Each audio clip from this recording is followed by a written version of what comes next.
আজকে আমি খুবই অল্প কিছু উপকরণ দিয়ে ভীষণ মজাদার বিস্কিট বানিয়ে আপনাদের সাথে শেয়ার করব। দেখুন মাশাআল্লাহ কতটা সুন্দর হয়েছে।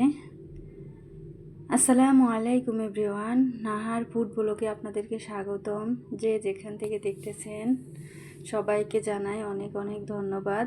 তো আমি এখানে সবগুলো উপকরণ একই মাপে নিতে হবে। এখানে আমি আটা নিয়েছি 1 কাপ, বেসন নিয়েছি 1 কাপ, আর সুজি নিয়েছি একই পরিমাণের কাপের 1 কাপ। এখন সম্পূর্ণ উপকরণগুলো ভালো করে হাত দিয়ে মিক্স করে নিতে হবে। এই টিপসগুলো অবশ্যই ফলো করতে হবে, না হয় কিন্তু বিস্কিটটা সুন্দর হবে না। সব কিছু একসাথে মিক্স করতে হবে না, একটা দিতে হবে আর মিক্স করে নিতে হবে, তাহলে কিন্তু পারফেক্টভাবে বিস্কিটটা বানানো যাবে। তো আমি এখানে পরিমাণ মতো একটু লবণও দিয়েছি। লবণটা যদি না দেওয়া হয় তাহলে কিন্তু মিষ্টির স্বাদটা অত হয় না। আর এখানে আমি অল্প পরিমাণে বেকিং পাউডার দিব, বা বেকিং সোডাটা দিলে ভালো হবে। তো আমি এখানে বেকিং পাউডার না দিয়ে বেকিং সোডাটা দিয়েছি। এই জিনিসটা কিন্তু অবশ্যই দিতে হবে, এটা একেবারেই স্কিপ করা যাবে না। আর এখানে আমি পরিমাণ মতো চিনি দিয়েছি। চিনিটা দিয়ে ভালো করে আবারও মিক্স করে নিতে হবে। এভাবে যদি একটা উপকরণ দিয়ে আবার মিক্স করা যায়, আবার আরেকটা উপকরণ দিয়ে আবার মিক্স করে নেওয়া যায়, তাহলে কিন্তু বিস্কিটটা ভীষণ মজা হবে আর সুন্দর পারফেক্টভাবে হবে। আমি এখানে পরিমাণ মতো একটু তেলও দিয়ে দিয়েছি। তেলটা অবশ্যই দিতে হবে, এখানের একটা ও স্কিপ করা যাবে না, প্রত্যেকটা জিনিসই এখানে দিতে হবে। প্রত্যেকটা উপকরণ দিয়ে সুন্দরভাবে মিক্স করে নিতে হবে। এই তো আমি কিন্তু হাতে একটু দলা দলা করে আবার সুন্দর করে মিক্স করে নিতেছি। এভাবে করলে কিন্তু ভীষণ সুন্দর আর খেতে অনেক মজা হবে। তো আমি কিন্তু খুব সুন্দরভাবে কিন্তু মিক্স করে নিতেছি। আমি এই উপকরণগুলো মিক্স করতে দেখানোর এই উদ্দেশ্য, যাতে করে আপনারা বাসায় বানানোর সময় কোনো রকমের ঝামেলায় না পড়েন। আর এখানে কিন্তু পানিটা একসাথে দেয়া যাবে না। তো এখন আমি অল্প অল্প করে পানি দিব আর হালকা করে কিন্তু মেখে নিতে হবে। এটা কিন্তু একটা শক্ত বেটার বানাতে হবে, বেশি নরম করা যাবে না। বেশি নরম করলে কিন্তু চিনিগুলো গলে যাবে আর খেতেও ভালো লাগবে না। চিনিগুলো একেবারে দানা দানা থাকবে আর খেতে কিন্তু মাশাআল্লাহ অসম্ভব মজা হবে। আপনারা একবার হলেও এভাবে এই নাস্তাটা ঝটপট বানিয়ে ফেলবেন, আশা করি অনেক অনেক ভালো লাগবে। এটা না বানালে বুঝবেন না যে কতটা মজা আর টেস্টি হয়। দেখতে যতটা সুন্দর হয়, খেতেও কিন্তু মাশাআল্লাহ অসম্ভব মজা হয়। তো সেজন্য কিন্তু অবশ্যই এটাকে একটু শক্ত করে আলতো হাতে মেখে নিতে হবে, যাতে করে চিনিটা গলে না যায়। চিনিটা দানা দানা থাকবে, খেতে কিন্তু ভীষণ মজা হবে। তো আমি ভিডিওর এই পর্যন্ত এসে বলবো, যারা আমার চ্যানেলটা এখনও সাবস্ক্রাইব করেন নাই, প্লিজ আপনারা আমার চ্যানেলটাকে সাবস্ক্রাইব করবেন, লাইক কমেন্ট শেয়ার করবেন। এখন আমি একটা পিঁড়ি নিয়েছি, পিঁড়িটার উপরে রেখে সুন্দর করে লম্বা মোটা করে একটা ডো তৈরি করে নিতেছি। এটা কিন্তু বেশি পাতলা করা যাবে না, এরকম মোটা করে নিতে হবে। এটা আমি কিন্তু সুন্দরভাবে একটা শেপ দিয়ে নিয়েছি।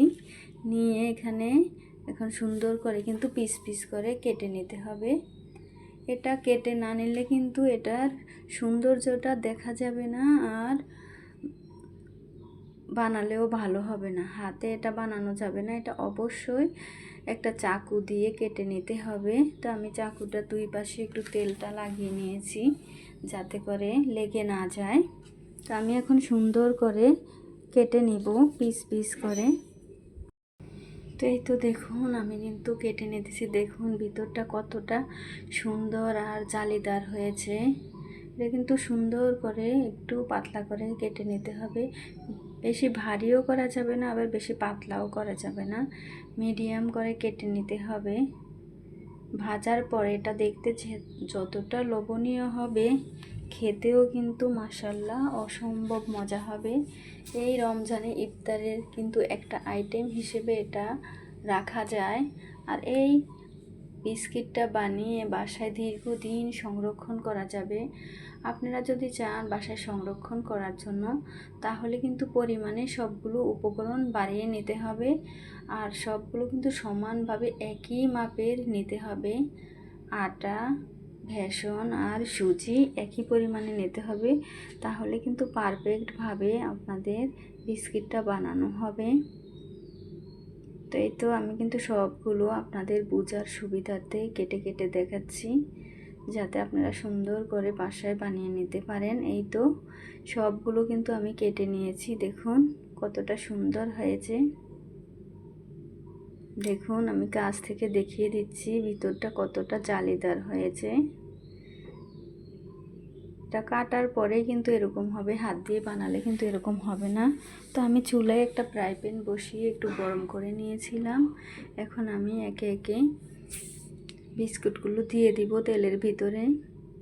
দিয়ে সবগুলো বিস্কিট আমি ভেজে নিব।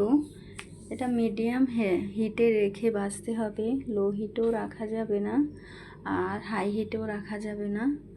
মিডিয়াম হিটে রেখে সুন্দর করে ভেজে নিতে হবে। তো এই তো আমি কিন্তু সুন্দর করে সময় নিয়ে ভেজে নিব।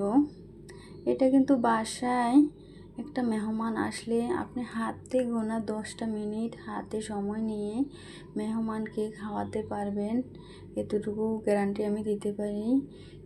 অসম্ভব মজা হবে নাস্তাটা। চায়ের আড্ডা কিন্তু বিকেলে জমে যাবে এই নাস্তাটা।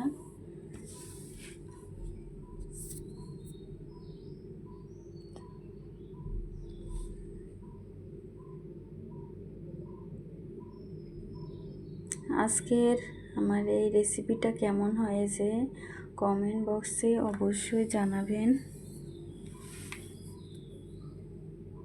আমি এখন একটু উল্টে উল্টে দিব।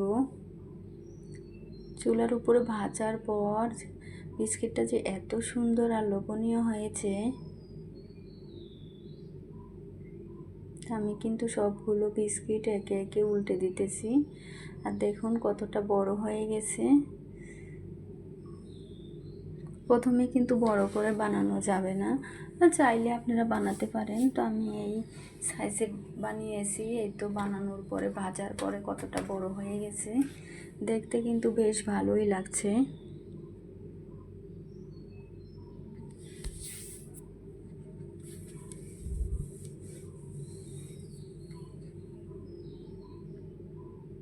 একেবারে ব্রাউন কালার আসা পর্যন্ত কিন্তু ভেজে নিতে হবে, তাহলে দেখতে যতটা সুন্দর হবে আর খেতে কিন্তু অনেক মুচমুচে হবে। একেবারে কেনা বিস্কিটের মতোই হবে, তার চেয়ে কিন্তু এটার স্বাদটা আরও বেশি হবে। কারণ বাসায় বা হাতে বানানো যে কোনো জিনিসই কিন্তু ভীষণ মজা হয়। এই তো দেখুন মাশাআল্লাহ কতটা সুন্দর আর লোভনীয় হয়েছে। আমি একেবারে কাছ থেকে দেখাচ্ছি, দেখে আপনারা বুঝতে পারছেন যে জিনিসটা কত সুন্দর হয়েছে। তা আমি এভাবে করে কিন্তু সবগুলো বিস্কিটে ভেজে নিব।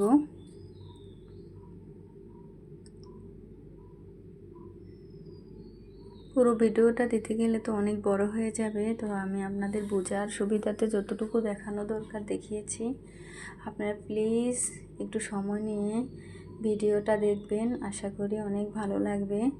রমজান আসার পর থেকে আমি কিন্তু একেবারে শর্ট ভিডিও দেওয়ার চেষ্টা করি, কারণ সবাই একটু আমল করে। যদি ভিডিও নিয়ে পড়ে থাকে তাহলে আমল কখন করবে। তো এই তো দেখুন কতটা সুন্দর হয়েছে।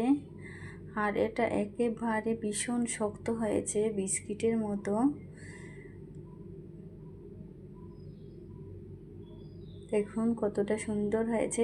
আর চিনিটা কিন্তু গলে গলে কালারটা কিন্তু আরও সুন্দর হয়েছে। চিনিটা কিন্তু যখন আমরা বিস্কিটটা বানাবো